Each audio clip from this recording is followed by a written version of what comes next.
Hello，我是导演 Bruce。刚看完李安的《双子杀手》，就很想赶快跟大家聊一聊看完之后的感想啊。关于《双子杀手》，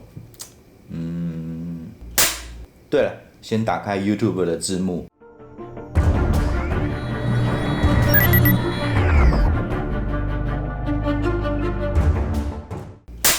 开始影评前，我想聊一聊《双子杀手》的来龙去脉。这次李安呢，采取跟比利林恩的中场战士一样的规格拍摄，4K 3D 120格。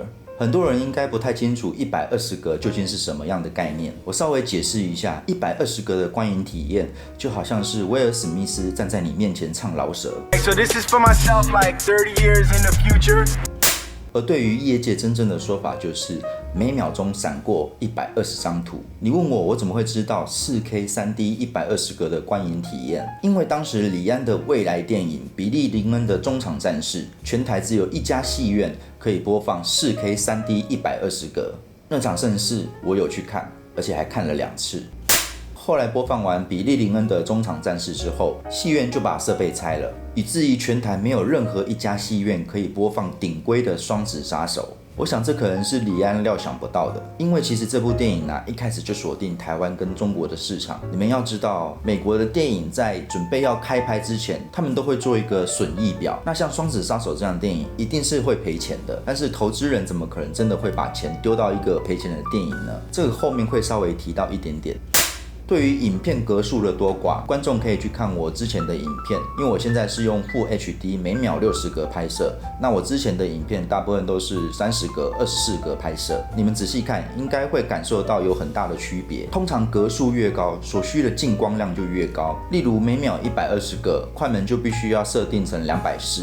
相对的就需要大量的灯源来补足画面过暗的问题，所以《双子杀手》这样的电影，不论后制或是前制拍摄，都需要费很大的功夫。稍微聊完了技术，我们就来聊聊这部电影的小历史吧。《双子杀手》原本版权是在迪士尼手上，当时迪士尼的特效公司秘密实验室开发了名为人脸计划的短片，计划打造出《双子杀手》里面返老还童的特效，但是后来不了了之，最后版权被天空之舞制片公司买下来，由李安出任导演，威尔史密斯出演男主角。我们先来聊聊里面的返老还童技术吧。这部片的特效是由维塔数位打造。维塔数位就是彼得·杰克森导演成立的特效公司，该公司打造了《魔戒3部曲》等电影的特效，那彼得·杰克森就是《魔戒》的导演咯。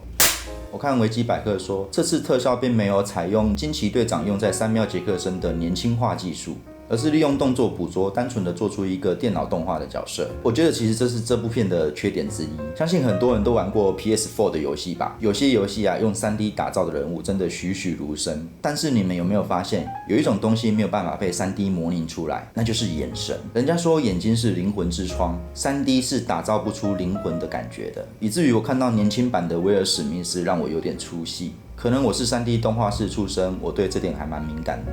双子杀手这部电影，我看很多影评说这部电影没有李安的风格，其实这部有的，就是所谓的残味。李安的第一部电影推手到现在，他都有把家庭的元素带到他的电影里面，尤其是父子关系，双子杀手也不例外。但是为何有很多人看到双子杀手之后对李安导演感到失望呢？我刚刚有说了，此电影就是锁定台湾跟中国的市场，果然没有错，票房最好的就是中国。看过电影的人也知道，这部电影有内地的公司投资。你们想想，当一部电影作品投资人过多的时候，会变得怎么样？就是导演的决定权会变少。但事实是怎么样，我们就不知道了。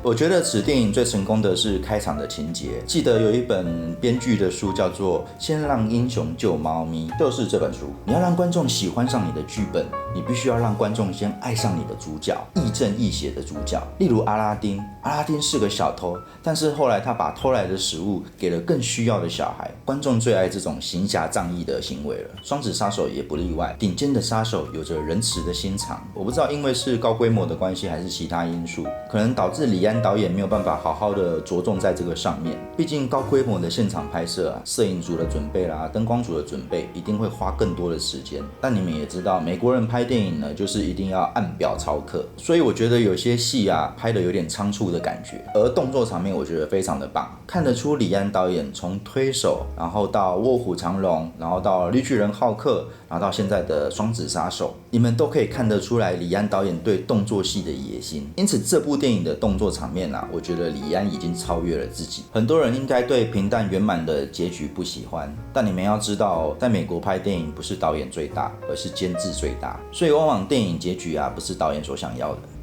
另外，我很喜欢这部电影的女主角玛丽伊丽莎白文斯蒂德，她在克洛佛10号地窖的演出一直让我印象很深刻，像还有之前的《绝命终结战3》啦，而她接下来的新片会是《猛禽小队：小丑女大解放》。虽然《双子杀手》是部科幻动作片，但是李安导演的禅味还是有的哦，就是一个人一生当中最大的敌人就是自己，够禅味吧？